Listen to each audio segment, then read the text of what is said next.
ظالم بادشاہ اور وزیر کا واقعہ۔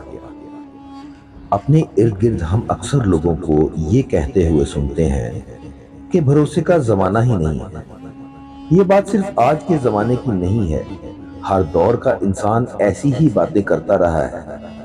آج آپ کو پرانے زمانے کے ایک ظالم بادشاہ اور اس کے وزیر کا واقعہ سناتے ہیں۔ ایک بہت بڑی سلطنت کا بادشاہ طاقت کے نشے میں چور، نہایت خود غرض، عیاش اور لالچی تھا۔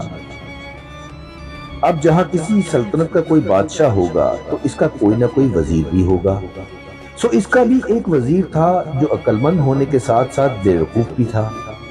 عقل مند تھا تو بادشاہ نے اسے اپنا وزیر رکھا، اور بیوقوف اس لحاظ سے کہ ایسے ظالم اور خود غرض بادشاہ کے پاس وہ وزیر تھا۔ بادشاہ نے اپنی تفریح کے لیے کچھ کتے پال رکھے تھے، اور کتے بھی کوئی عام پالتو کتے نہیں بلکہ وحشی جنگلی کتے جن کا قد شیر کے برابر ہو۔ ایک تو وہ جنگلی درندے، اوپر سے ان کو سلاخوں میں قید کیا ہوا، جس وجہ سے وہ مزید وحشی اور خطرناک ہو گئے۔ اور اس سے بھی زیادہ بڑھ کر ان کتوں کو زیادہ تر بھوکا رکھا جاتا، اور بھوکا اس لیے رکھا جاتا کہ جتنے زیادہ یہ بھوکے ہوں گے اتنے ہی زیادہ خطرناک ہوں گے۔ جب کسی شخص کی کوئی بات یا حرکت بادشاہ کو ناگوار گزرتی تو بادشاہ سپاہیوں کو حکم دیتا کہ اسے اٹھا کر کتوں کے پنجرے میں ڈال دو، اور خود اس سارے منظر کا نظارہ لیتا اور خوش ہوتا۔ کتے جو وحشی اور جنگلی تھے، قید اور بھوک سے وہ انتہائی خطرناک حالت میں اس انسان کا چند لمحوں میں چیر پھاڑ کر دیتے۔ بادشاہ یہ سارے مناظر دیکھ کر محظوظ ہوتا۔ کتوں کا انسانوں کو چیر پھاڑ کر کھانا اور بادشاہ کا یہ منظر دیکھنا، اس ماحول نے بادشاہ کو بھی انہی وحشی کتوں کی طرح درندہ صفت بنا دیا۔ بادشاہ کی سوچ بھی انہی وحشی درندوں کی طرح ہو چکی تھی۔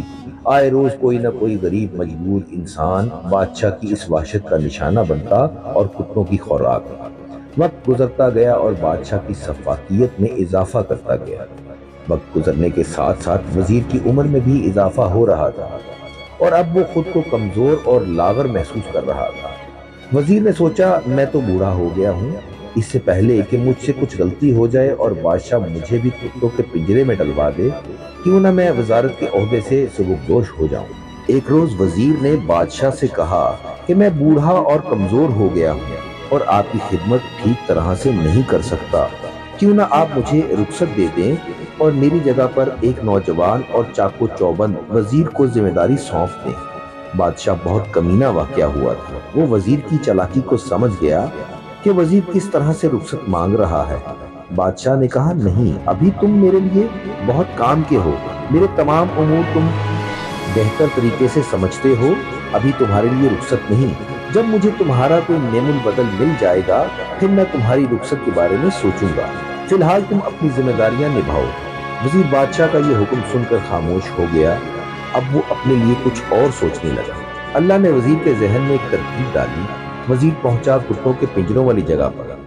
یہ ایک مخصوص جگہ تھی جہاں کسی کو بھی آنے جانے کی اجازت نہیں تھی۔ صرف ایک محافظ مامور تھا جس کا کھانا پینا سونا جاگنا سب اسی جگہ پر تھا۔ وزیر نے اس محافظ سے ایک معاہدہ کیا، اسے اشرفیوں سے بری ہوئی ایک تھیلی دی، اور ان دونوں کے درمیان یہ طے پایا کہ رات میں ایک مخصوص وقت جب بادشاہ اپنی آرام گاہ میں چلا جائے گا تو وزیر نہایت خاموشی کے ساتھ محافظ کی جگہ پر آئے گا اور کچھ وقت کے لیے محافظ کو چھٹی مل جائے گی۔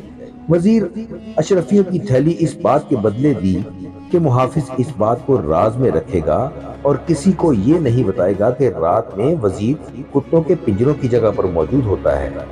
وزیر کتوں کے پنجروں کی جگہ پہ رات کو جائے اور اپنے ساتھ بہت سارا گوشت لے جائے اور پنجرے کے باہر سے ہی کتوں کو وہ گوشت ڈال دے۔ کچھ روز اسی طرح گزر گئے۔ وزیر پنجرے کے باہر سے کتوں کو گوشت ڈال دے اور ان کی حرکتوں کو نوٹ کرے۔ اس نے محسوس کیا کہ ہر گزرتے دن کے ساتھ ان درندوں کی عادت میں کچھ تبدیلی نظر آ رہی ہے۔ وہ کتے آہستہ آہستہ وزیر سے مانوس ہو گئے۔ ایک روز وزیر ہمت کر کے پنجرے کے اندر گوشت لے کر چلا گیا۔ اس کی خوشی کی کوئی انتہا نہ رہی جب اس نے اتنے بڑے بڑے خطرناک اور وحشی کتوں کو اپنے سامنے دم ہلاتے اور پیروں کو چاٹتے ہوئے دیکھا۔ وزیر نے گوشت کتوں کو ڈال دیا اور وہ